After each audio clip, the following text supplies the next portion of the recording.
പത്മകുമാർ പറഞ്ഞത് ഒന്നുകൂടി കേൾക്കാം. പത്മകുമാർ പറഞ്ഞത് തിരുവാഭരണം കമ്മീഷണറാണ്. അതായത് ഇപ്പോൾ RG രാധാകൃഷ്ണൻ പറയുന്നത് അത് KS ബൈജു എന്ന് പറയുന്ന ഉദ്യോഗസ്ഥനായിരുന്നു എന്നാണ്. ഇതിന് ഉത്തരവാദി എന്നാണ് മുൻ ദേവസ്വം പ്രസിഡന്റ് A പത്മകുമാർ പറയുന്നത്. 1.5 കിലോ സ്വർണം 50 പവനായി കുറഞ്ഞുവെങ്കിൽ അതിന് മറുപടി പറയേണ്ടത് തിരുവാഭരണ കമ്മീഷണറാണ്. ശബരിമലയിൽ ഇനിയും പലതും കലങ്ങി തെളിയാനുണ്ട്, അന്വേഷണം നടക്കട്ടെ എന്നും പത്മകുമാർ ആവർത്തിച്ചു.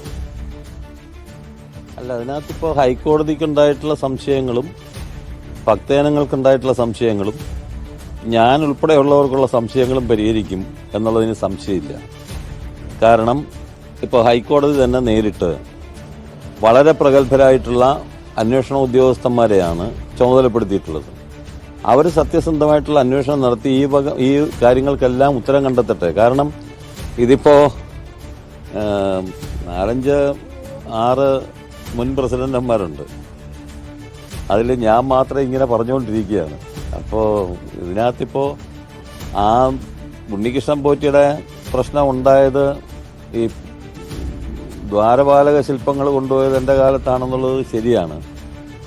അതിനകത്ത് എന്തെങ്കിലും നോട്ടപ്പെശക് ഉദ്യോഗസ്ഥന്മാരുടെ ഭാഗത്തുണ്ടായിട്ടുണ്ടെങ്കിൽ അത് പരിശോധിക്കേണ്ടതാണ്. അവരന്വേഷണം നടത്തുന്നവർ പരിശോധിക്കട്ടെ.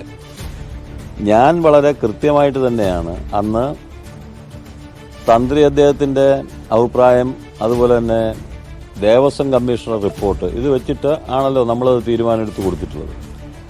അതിൽ നോക്കി നടത്താൻ ബാധ്യതപ്പെട്ടത് തിരുവാഭരണം കമ്മീഷനാണ്. എല്ലാവർക്കും അറിയാം, ഒരു പ്രസിഡന്റ് വിചാരിച്ചാലൊന്നും ശബരിമലയിൽ നിന്ന് സ്വർണ്ണമൊന്നും അടിച്ചു മാറ്റാൻ ഒക്കത്തില്ല എന്നുള്ളത് എല്ലാവർക്കും നാട്ടുകാർക്കും അറിയാവുന്ന കാര്യമാണ്.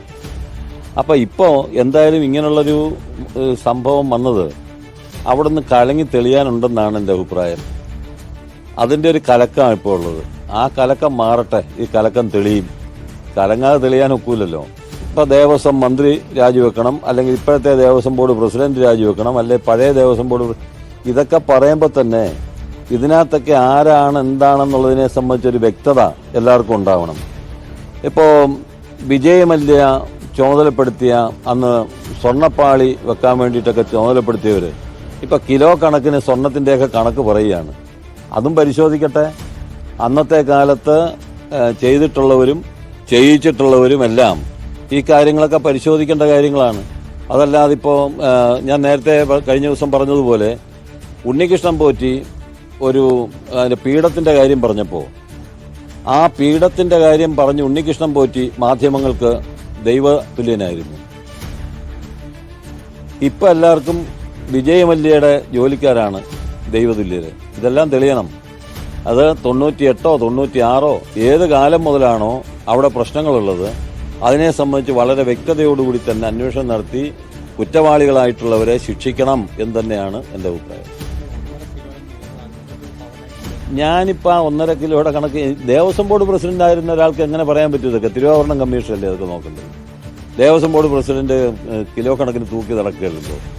അങ്ങനെയൊന്നും അതൊന്നും നോക്കാനുള്ള ഉത്തരവാദിത്തമല്ലല്ലോ. നമ്മൾ പൊതുഭരണം എന്നുള്ള രൂപത്തിൽ നയപരമായിട്ടുള്ള തീരുമാനങ്ങൾ എടുക്കുന്നു. ആ തീരുമാനങ്ങൾ നടപ്പിലാക്കാനുള്ള ഉത്തരവാദിത്തം ബന്ധപ്പെട്ട ഉദ്യോഗസ്ഥന്മാർക്കാണ്. തിരുവാഭരണം കമ്മീഷനെയൊക്കെ സംബന്ധിച്ച് തിരുവാഭരണം സൂക്ഷിക്കുന്ന കാര്യത്തിൽ, ദേവന് കിട്ടുന്ന സ്വത്ത് സംരക്ഷിക്കുന്ന കാര്യത്തിൽ വളരെ കൃത്യമായിട്ടുള്ള ഉത്തരവാദിത്വം ദേവസ്വം കമ്മീഷണർക്ക് ചുമതലപ്പെടുത്തിയിട്ടുണ്ട്. അത് എൻ്റെ കാലത്ത് ഞങ്ങൾ തീരുമാനിക്കുമ്പോഴും അത് തീരുമാനിച്ചിട്ടുണ്ടല്ലോ. അപ്പോൾ അവിടെ എന്തൊക്കെയാണോ അവിടെ ഉണ്ടായിരുന്നത്, എന്തൊക്കെയാണോ അവിടുന്ന് പോയിട്ടുള്ളത്, ഇതൊക്കെ അവിടെ തന്നെ രേഖകൾ പരിശോധിച്ചാൽ മനസ്സിലാവും. അതല്ലാതെ ആ ചോദ്യങ്ങൾക്കെല്ലാം